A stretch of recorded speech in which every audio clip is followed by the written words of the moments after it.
आपको मन में होता होगा क्या है, मैं बताऊं आपको।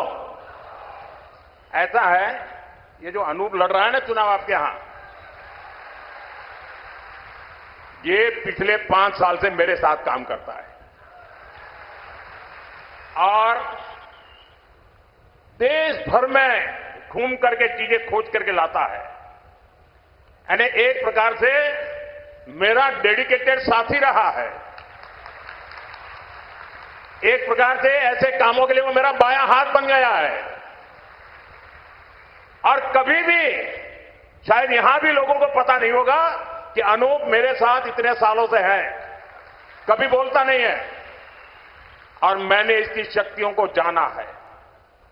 चुपचाप काम करना, अपने काम के लिए दिन रात जुटे रहना।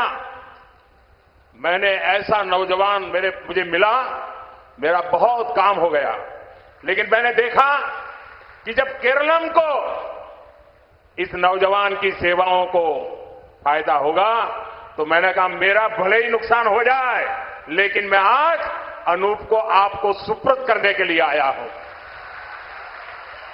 ഈ തെരഞ്ഞെടുപ്പ് കേരളത്തിന് വലിയ പ്രയോജനമുണ്ടാകാൻ പോകുന്ന ഒരു തെരഞ്ഞെടുപ്പാണ്. പക്ഷേ എനിക്ക് ഒരു പ്രയാസമുണ്ട്. അപ്പോൾ നിങ്ങൾ വിചാരിക്കും കേരളത്തിന് പ്രയോജനം കിട്ടാൻ പോകുമ്പോൾ മോദിജിക്ക് എന്താണ് പ്രയാസമെന്ന്. നിങ്ങൾക്ക് അതിൽ അമ്പരപ്പുണ്ടാകേണ്ട കാര്യമില്ല, ഞാൻ പറയാം.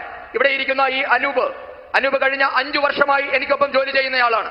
രാജ്യം മുഴുവൻ സഞ്ചരിച്ച് എനിക്ക് വേണ്ടി അദ്ദേഹം ജോലി ചെയ്തിട്ടുണ്ട്.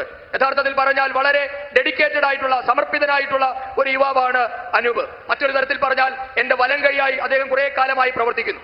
ഒരുപക്ഷെ അത് നിങ്ങൾക്ക് ആർക്കും ഇവിടെ അറിയില്ല, ആരോടും അദ്ദേഹം പറഞ്ഞിട്ടുമില്ല. അദ്ദേഹത്തിന്റെ ശക്തിയെപ്പറ്റി എനിക്കറിയാം. നിശബ്ദമായി രാത്രിയെന്നോ പകലെന്നോ ഇല്ലാതെ പ്രവർത്തിക്കുന്ന ഒരു യുവാവാണ് അദ്ദേഹം. ഇന്ന് ആ യുവാവിന്റെ സേവനം കേരളത്തിന് കിട്ടാൻ പോവുകയാണ്. ഞാൻ അദ്ദേഹത്തെ ഈ തിരുവല്ലയ്ക്ക് സംഭാവന ചെയ്യുകയാണ്.